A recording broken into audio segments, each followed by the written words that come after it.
Remington Harlow, a successful software engineer, and his wife Cordelia, a talented interior designer, were the picture of marital bliss to their friends and neighbors. Their home, with its manicured lawn and white picket fence, stood as a testament to their seemingly perfect life. But beneath the surface, a dark current was stirring. Remington's growing fascination with a taboo fantasy would set in motion a chain of events that would shatter their idyllic existence and end in tragedy. What began as a consensual exploration of desires would spiral into a maelstrom of jealousy, betrayal, and ultimately murder. Remington Harlow was born in 1985 to a middle-class family in Eugene. From an early age, he displayed a keen intellect and a fascination with computers. His parents, both educators, nurtured his interests, and by the time he entered high school, Remington was already coding his own programs. Despite his academic prowess, he struggled socially, often feeling awkward and out of place among his peers. Cordelia Astor, born in 1987, grew up in a wealthy family in Seattle, Washington. The youngest of 3 children, she was vivacious and creative from the start. Her parents, successful real estate developers, provided her with every opportunity, including art classes and interior design courses. Their paths crossed in 2005 at Reed College in Portland. Remington, a junior computer science major, literally bumped into Cordelia, a freshman art student in the campus library. He was immediately smitten by her radiant smile and effortless charm. Cordelia, in turn, found herself drawn to Remington's quiet intensity and brilliant mind. Their courtship was a whirlwind of intellectual discussions, late-night coding sessions where Cordelia would sketch while Remington typed, and explorations of Portland's art scene. Despite their different backgrounds and personalities, they found in each other a perfect complement. They married in 2009, shortly after Cordelia's graduation. The wedding, held in a picturesque vineyard in the Willamette Valley, was a joyous affair that seemed to portend a bright future. Remington had already secured a high-paying job at a tech startup in Portland, while Cordelia began to make a name for herself in the city's competitive interior design market. For the first few years of their marriage, life seemed perfect. They bought their dream home in Oak Ridge, traveled the world, and built a wide circle of friends. Remington's career soared as he climbed the corporate ladder, eventually becoming a senior engineer at a tech firm. Cordelia's design business flourished, with her work featured in several magazines. From the outside, the Harlows appeared to have it all: successful careers, a beautiful home, and a strong, loving marriage. But as they entered their 30s, subtle cracks began to form in their seemingly flawless facade, setting the stage for the tumultuous events to come. As the Harlows approached their 10th wedding anniversary, a restlessness began to creep into their relationship. The passion that had once burned so brightly had dimmed to a comfortable, but sometimes monotonous glow. Remington, always introspective, found himself increasingly drawn to online forums and discussions about alternative sexual lifestyles. It started innocently enough, a curiosity about what other couples did to spice up their love lives.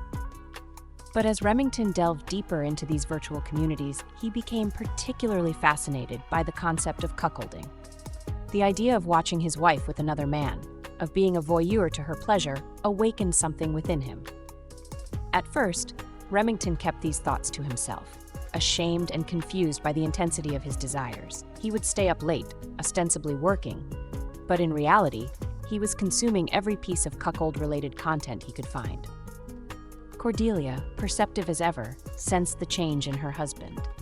She noticed his distraction, the way his eyes would sometimes glaze over during their conversations, the increased frequency of his late nights at the computer.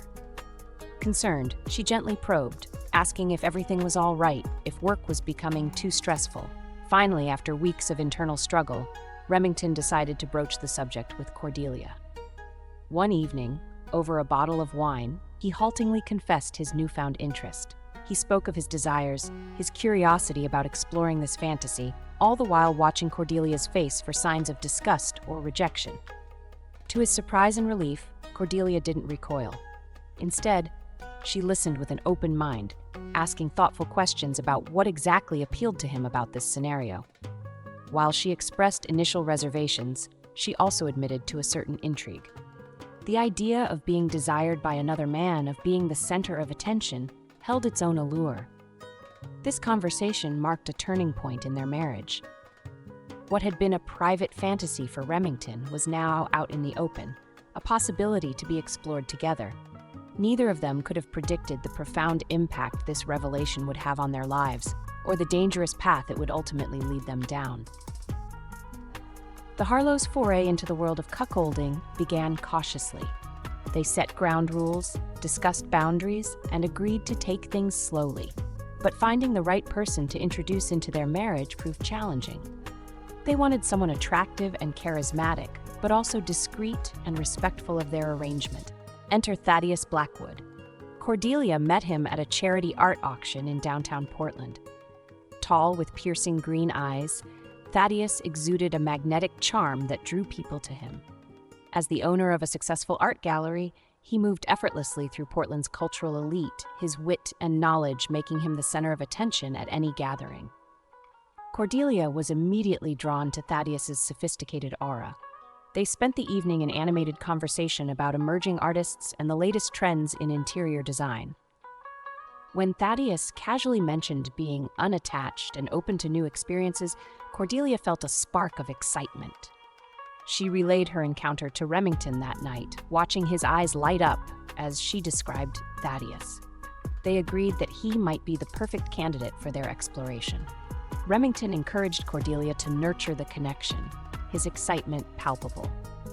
Over the next few weeks, Cordelia and Thaddeus met for coffee several times, ostensibly to discuss potential collaborations between his gallery and her design firm. Each time, Cordelia returned home to regale Remington with stories of their encounters, stoking the flames of his fantasy. Finally, after a particularly flirtatious meeting, Cordelia decided it was time to broach the subject with Thaddeus. To her surprise and delight, he was intrigued by the proposition. He admitted to having participated in similar arrangements before and understood the delicacy required. With Thaddeus on board, the stage was set for the Harlows to turn fantasy into reality. Little did they know that this decision would set in motion a series of events that would irrevocably change their lives. The night of the first encounter arrived with a mix of nervous energy and excited anticipation. Remington and Cordelia had spent weeks planning every detail, from the ambient lighting in their bedroom to the awe of expensive champagne chilling in an ice bucket. Thaddeus arrived at 8 p.m. sharp, looking dashing in a tailored charcoal suit. He brought with him a bouquet of exotic flowers for Cordelia and a rare bottle of scotch for Remington, a gesture that impressed them both with its thoughtfulness. The evening began in the living room with drinks and light conversation. Thaddeus regaled them with stories from the art world, his charisma on full display. Cordelia, dressed in a slinky black dress, laughed at his jokes and touched his arm with increasing frequency. Remington watched from his armchair, a tumbler of scotch in hand, his heart racing with every interaction between his wife and their guest. As the night progressed and the alcohol flowed, the atmosphere grew charged with sexual tension. Finally, with a meaningful look at Remington, Cordelia took Thaddeus by the hand and led him upstairs. In the bedroom, Remington settled into a corner armchair as Cordelia and Thaddeus began to kiss passionately. When Thaddeus and Cordelia finally fell onto the bed, their bodies entwined, Remington felt a potent mix of arousal and an unexpected twinge of jealousy. The encounter itself was intense and passionate. Remington watched, transfixed, as his fantasy played out before his eyes. The reality was more visceral, more overwhelming than he had imagined. Afterwards, as they all lay spent and silent, Remington felt a complex swirl of emotions. There was satisfaction, certainly. His long-held fantasy had been realized. But there was also a nagging sense of unease, a feeling that something fundamental had shifted. Thaddeus left shortly after, with promises to stay in touch. As Remington and Cordelia lay in bed, discussing the evening's events in hushed, excited tones, neither could have predicted how this first encounter would set the stage for the tragedy to come. They had opened Pandora's box, and there would be no closing it again. Encouraged by the success of their first foray into cuckolding, they eagerly arranged more meetings with Thaddeus. What had started as a monthly indulgence quickly became then weekly. Each encounter seemed to push the boundaries further, with Thaddeus staying longer. The sessions growing more intense and intimate. Remington's role began to evolve as well. Cordelia said in an interview that he was initially content to watch from afar. He found himself drawn closer to the action. Sometimes he would join in, and that the dynamics of power and control within their bedroom became increasingly complex. Outside of their encounters, Thaddeus began to integrate more into their lives. He would join them for dinner, accompany Cordelia to art exhibitions, even spend weekends at their home. His charm and wit made him a delightful companion, and the Harlows found themselves enjoying his company, even when action wasn't on the agenda. As spring turned to summer, Remington's initial excitement began to give way to a gnawing sense of discomfort. He started to notice small but significant changes in Cordelia's behavior. She seemed distracted during their alone time, her mind elsewhere. She began to dress up more often, even on days when they had no plans with Thaddeus. One evening, Remington came home early from work to find Cordelia on the phone, speaking in hushed, intimate tones. When she saw him, she quickly ended the call, claiming it was just a client. But Remington couldn't shake the feeling that she had been talking to Thaddeus.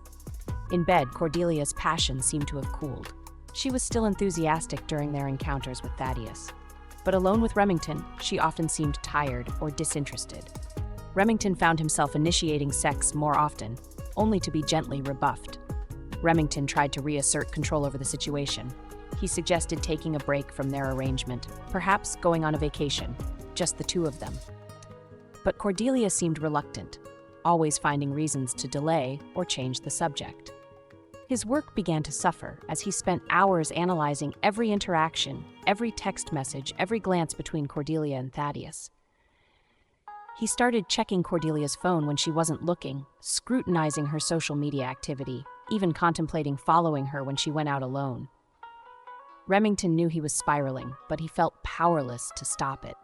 The game he had initiated was slipping out of his control, and he was terrified of losing Cordelia.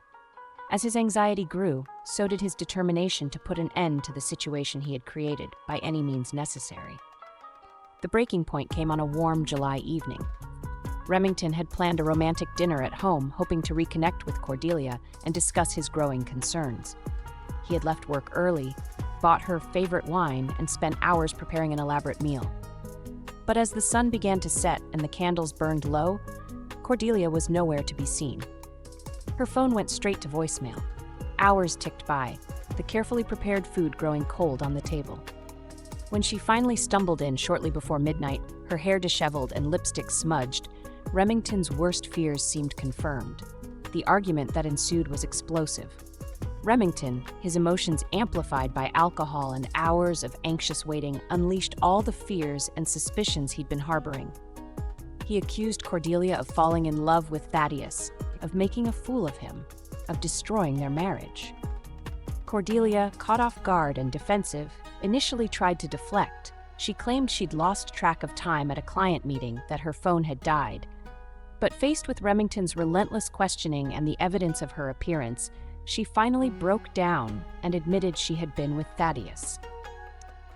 The confession hit Remington like a physical blow. He had suspected, had feared, but hearing it confirmed shattered something inside him. In that moment, all the excitement and thrill of their arrangement went away. Cordelia, tears streaming down her face, tried to explain. She loved Remington, she insisted. But Thaddeus made her feel alive in a way she hadn't in years. She was confused, torn between her loyalty to her husband and her deepening emotions for Thaddeus. Remington, his voice low and dangerous, demanded that she end things with Thaddeus immediately. Cordelia, her own anger rising, refused. This had been Remington's idea in the first place, she argued. He couldn't dictate her feelings or control her relationships. The argument escalated, with both of them saying hurtful things they would later regret. Remington, in a moment of rage, smashed a wine glass against the wall. Cordelia, shocked by this uncharacteristic display of violence, retreated to the guest bedroom, locking the door behind her.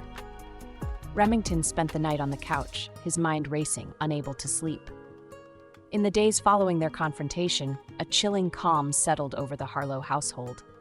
Cordelia and Remington moved around each other like ghosts. barely speaking, the tension palpable. Cordelia spent most of her time out of the house, throwing herself into her work, and Remington suspected meeting with Thaddeus.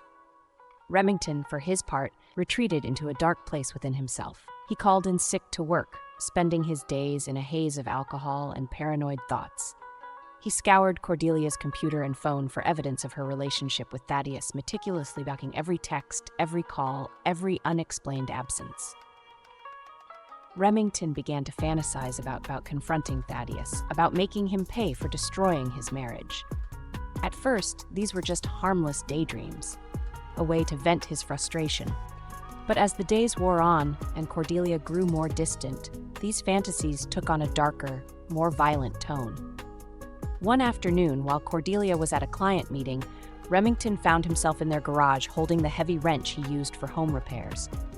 As he felt its weight in his hand, a chilling thought crossed his mind. It should be so easy to end this and to eliminate the threat to his marriage once and for all. Horrified by the direction of his thoughts, Remington dropped the wrench and fled the garage. But the seed had been planted. As he paced the house, gulping down glasses of whiskey, the idea took root and grew. By the time night fell, what had started as a fleeting, horrifying thought had crystallized into a plan. August 15th dawned hot and humid, the air heavy with the promise of an approaching storm. Remington woke early, his head pounding from another night of heavy drinking, but his resolve unwavering. Today would be the day he confronted Thaddeus, the day he reclaimed control over his life and his marriage. He spent the morning in a feverish state of preparation. He showered, shaved, and dressed with meticulous care, as if preparing for an important business meeting rather than the violent confrontation he was planning. In the garage, he selected the wrench he had held days earlier, wrapping it in a towel and placing it in a nondescript gym bag. Cordelia left for work around 9 a.m., barely acknowledging Remington as she rushed out the door. As soon as she was gone, Remington got into his car and drove to Thaddeus's gallery. He parked across the street, watching as Thaddeus arrived, greeting his employees with his characteristic charm. For hours, Remington sat in his car. As closing time approached, Remington watched Thaddeus bid goodbye to his last customer and begin closing up the gallery. This was the moment he had been waiting for. With shaking hands, he grabbed the gym bag and crossed the street. Thaddeus was locking the gallery door when Remington approached. He turned, surprise flickering across his face before it settled into a wary smile. "Remington," he said, "this is unexpected. Is everything all right?" Remington felt a surge of rage at Thaddeus's casual tone, as if he hadn't been destroying Min's life for months. Without conscious thought, he swung the gym bag, catching Thaddeus off guard and sending him stumbling back against the gallery door. What followed was a blur of violence and desperation. Remington pulled out the wrench, swinging it wildly as Thaddeus tried to defend himself. But Remington was beyond reason. Every blow was fueled by months of jealousy, insecurity, and rage. When it was over, Remington stood panting over Thaddeus's motionless body, the wrench slick with blood in his trembling hand. The reality of what he had done crashed over him like a tidal wave. He had just killed a man. He had just destroyed his own life in a futile attempt to save it. Remington went through the motions of covering his tracks. He dragged Thaddeus's body into the alley behind the gallery, hiding it behind a dumpster. He wiped down the door handle and any surfaces he might have touched. Then, still in a state of shock, he drove home, the weight of his actions settling over him like a shroud.